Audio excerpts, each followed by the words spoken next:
whakatai mo ke iki pia malo mo e tau te mau ai pongpongi whakawha koe ni, pongpongi tua paliru whakeni. Aho wafuru maamalu o September o i wanoa taha pitu, tai tari whiawhia ka mawhana tau taha katoa pe ke tau klofiama ko ia o i pongpongi ni. Opa pia wala maari e pe ai mea kotoa pia mi apina pe ko whia tapa ngalo pe tato e whilongo aki ai pia mai tau kloklama klofiama ko ia o i pongi kotoa pe tua pule lulu wafuru maamalu September o i wanoa taha pitu. Koe leasoni kalofia makoia pongpongi ni o tau pe foki pe ke leasoni koe aneafi ipseria Paula ke siasio Filipai pe koe ua e wahe te u tokanga ke vesi hiwa ke vesi ana hongo fulmata o aneafi foki na tau tala noa he vesi ni ma ke vesi balu koe ahoni te tau whaamu ke tau foki mai ke vesi hiwa ke taha o Filipai pe koe wahe koe ahono wa te ula watu me pāki fo au pe koe li riu koe toki tau molito ni Filipai wahewa pere ves ko ia hono hiwa hong fulu matata o pena no whakarea ko hono pe ia foki ne matua ki hake aki ia he otua mo le whaki te ha hingoa aku ma o lunga i hingoa kotoa pe ko hike ilonga hatui ilangi mo mamani mo lolo fonua pe peluki ki e wafo sisu pe ilonga ha e lelo pe whakamooni ko eiki a sisu kalaisi mo whakalangi iai e otua ko e tamai. Na taunga tapoki aneafi he vesa no taha ai pehe koe he apostolo na e talango fua a sisu o ne au ki he mate io ai mate ko ia i he akau. Koe tautala noa ko i he ahoniti tautala noa reba he vesi hiwa o anua ki besta taha. Ka pau ki ki whakatoranga i pehe vesi hono nima aliwai ki he vesi hono walu ko nga ulua ki a vesi hiwa nge taha. Aku hangei koe whi whakata koe whi seipi o vi. Ai o kamata mi vesa no ni ma ai tama mai ke mo ma finga londa e klasi so vesa no e ke ko fa ao ai pe ke hanga ka ha se tunga o tua vesa no fituna le fa masi vesi vai ai ana le tuku alangi mo no masani ka hifo ki lalo o ho ko voleva i tatau e tangata be ko mo lalo i ho ko tama i ko se vani ti na talo fu ke mate i ai mate he akau ai ana au hifo pe o ke tapotu taha ko ne mate o alwa ki fo no loto to vesa no hiva ko ne ko ne ake ni pe me fonua loto o alhake ai. Ai a koe foi whakakau koe shape a V, e pehe kau pe po skola tō lahi koe stand for victory, V stand for victory. Ka apu hifu ki lalo he beso ni ma ono fitu walu o tau ki lalo kene mate awa ki fonua loto, ai a koe take reia. Pe vesi hiwa me hongo fulu pe hakaki he o tua, ai a koe ne makape o aluhake o ma o lunga au pito e kainga. Koe ka venga koe e kalofia mai pongpongi ni koe huafa o sisu kalaisi o maalunga ia koe whahinga huafa. Maalunga au pito ia koe whahinga huafa. O kiai ai rea he mui whakakaristia ne o ke whaafanongo pe ai. Koe ka pao ke whie mao ke hake kika ke maalunga, ko pao ke tomua hifo koe ki lalo. O ia tofu pe exactly the same. Pe mo tala noa koe ni a Filipai wahewa nima ki he balu hiwa ke tata. Hifo pe a sisu kalaisi, nono tuunga o tua, o alu hifo pe, o hoko koe tangata, alu hifo hoko koe se vaniti. Talango fua ke mate he akau, pe mate tutuki. O a uai pe ia ki whanua loto, na si au ki whanua loto. Pe a koe ne pounce peken me whanua loto. O pe he ko whanua loto koe takereia. Koe ne hifo me he maalunga tahato o tua o tau ke takere. Pe koe pounce pek me he vese mahiwa, o hake ki he o tua koe tamai a sisu kalaisi o ma o lunga ia toi whahinga huafa. Pe aku maoni pea e rea ia ko ia he mui whakaristian. Ka pao ke whie mau ke hake ki koe ke tunga ma o lunga. Ko pao ke tō mua hifo mua koe. Na e tō mua hifo a sisu kalaisi. Alu ke mau lalo taha. Pe toki hake ki ia o ave ke ma lunga taha. Koe hape a loloto ho alu ki lalo. Koe ma lunga taha i hono hake ki koe te o tua. Koe rea soni mahu inga ia i kau mā karistiani. Ai mahu inga ke whakawai ki tau tolu he a o tua. Na mahu inga ke tau talango fua ke o tua. Pe tu ke tau hifo ki lalo.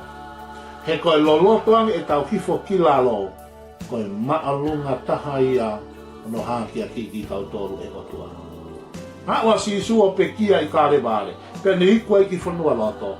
Pe hea lewa e paula ne tala ki Filipai vesi mahi vā. Pea kua hākia ki ai he otua asi sukalaisi.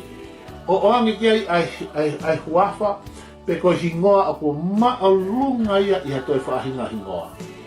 Oh, hallelujah, whawhetai ki eiki. Au tau nofu he fo i mamani, koe mea katoa pe i ai hono hingoa.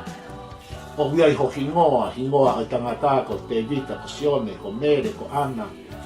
O ai hingoa ai ngahi mahaki whakasino, tau mo ua ai.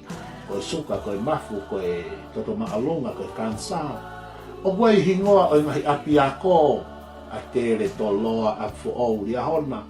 O kai ngai hingoa ai ngai fonuanu sila Australia, Tonga, Samoa, Fiji, Papua New Guinea, Czechoslovakia, Lucia, Siaman.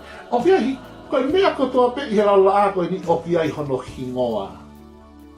Hingoa o siasi. Hingoa ai ngai potunga ue. Hingoa ai ngai kautaha. O ai hingoa. Koe mea koe ko whawhetai veke ki talama he vesi waha o fumatata. Kai ngata bea no hākia ki o tua asi sukalaisi.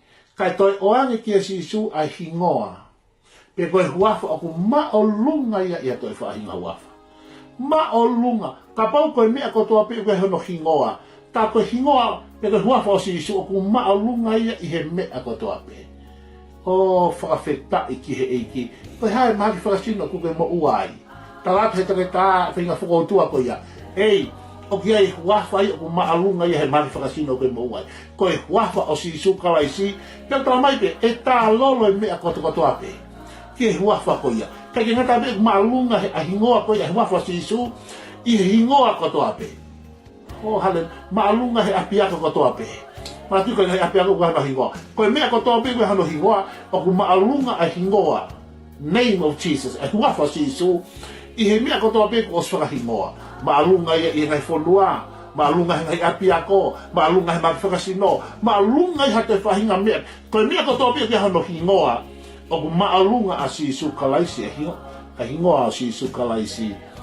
I he mea kātoa koe ia. Tala mai e tā lolo i mea kotoa pe. E peluki ai tui kotoa pe. Aki nau tolo ki he langi i mamani, i lalo i mamani. E mapelu ai tui. Pea e vete he e relo kotoa pe.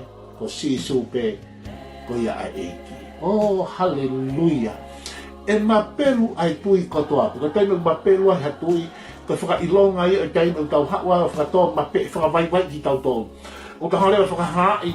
Ko tō taha koe o kune mapelu o ku maulango ia kai maalunga tō taha ku tuu. Aia koe form te kai whakakau e worship. Koe tau hao mapelu he ae o tua. E ka inga e peluki ai tui kotoa pe kia sisu kalaisi.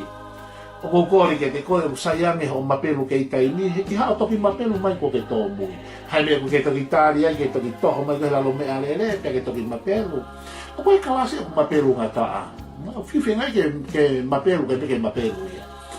Koe mea whango hei kuke toki mapelu mai koe ngai wheitu hala. Toki mapelu mai koe whare mahaki. Mapelu mai he lalo mea lere. Pe ko mapelu mai utoi pe ngai hausi i peke mate.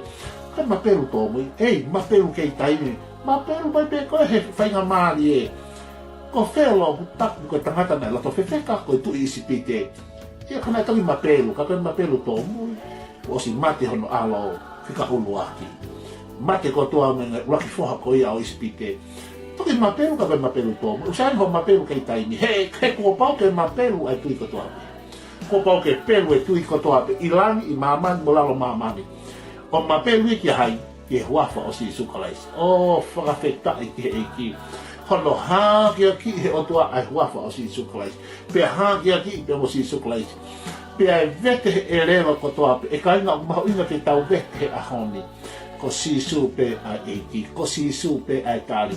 Vete i he api ako. Vete i he api ngāwe. Feitu pe utoi he shopping tau vete. Whemau ke tau vete. Confess. He gai malo he tenu tau vete. Koe tari ko sisu kalaisi. Oh, hallelujah. Koe tari ke universo ko sisu kalaisi. Koe tari ki he whaingata ia ke poloparema. Whema ubi viri. Hai mea ke whekuki pia mai. Koe tari ke te koe ko sisu kalaisi. O tolu ke vete i ho tau ngutu. Ko sisu pe ai tari. Ko sisu pe ai eiki. Ma pelu kotoa e tui kotoa e ka inga. Pea tau vete ko i ai eiki. E ka inga na hifua sisu a o ke tau potu taha. O pe hākia ki he o tua āwea ki he maalunga taha. Koe hāpe lo loto o hifo. Koe maalunga pe ia hono hākia ki ko he o tua. whawheta i ki. Ai mahu ingo ke whakawai wai ki tau tō he ao o tua. Pe tu ke tau alu ke au ke he take re. Tau mai ate ke nofo he take re. Ke tēni te ke au ke he take re te ke bounce back. Oh, hallelujah, ne ke nofo a sisui ai whanua loto. Aho pia e tolu pia poe tolu pia te ake mai o maalunga. Oh, whawheta i ke ki. Nai anu hia, ne whepare kina, na nau tamate, na nau anu, na nau wipi. Kano ki fwoi taini nau nau pia e kainga. Ke taimi ngai haki a ki e heo tua si sukolesi o maalunga i e te whainga hingoa. O te whainga huawhau. Pia utau moko e pia moau. Ke tau mapelu kotoa he ahoni te tau vete. Ko ia ai e ki. Mapelu e whanua kotoa. Mapelu te mai apiako kotoa. Pia mapelu te mai pure anga, tangata. Mea kotoa bewe hano hingoa. O whaamu ia ke mapelu, ke hingoa pe taha. Koe huafa pe o sisu koes. Koe huafa i kuna, koe huafa lava mea. Koe huafa talilotu, huafa i uta wiki ai. Koe huafa sisu kalaisi. Koe huafa ia e tu hangi hawhanako tu. Kai tālolo kotoa e pure anga moe whanua, moe apiako, moe api ngā aue. Moe tangata kotoa pe, moe mea kotoa pe moe hano hingoa. Te tau tālolo kotoa pe ke huafa sisu kalaisi. Te tau vete. Ko ia pe ai e ki e tamai koe ulotu ia. Ke tā pe kine te kotaha kotoa pe i ahoni. Tuange pe mua ke mau tālolo kotoa pe hio ao pe mau vete. Ko koe pe ai e ki. Ia sisu kais ko alo koe hama whakamu ui.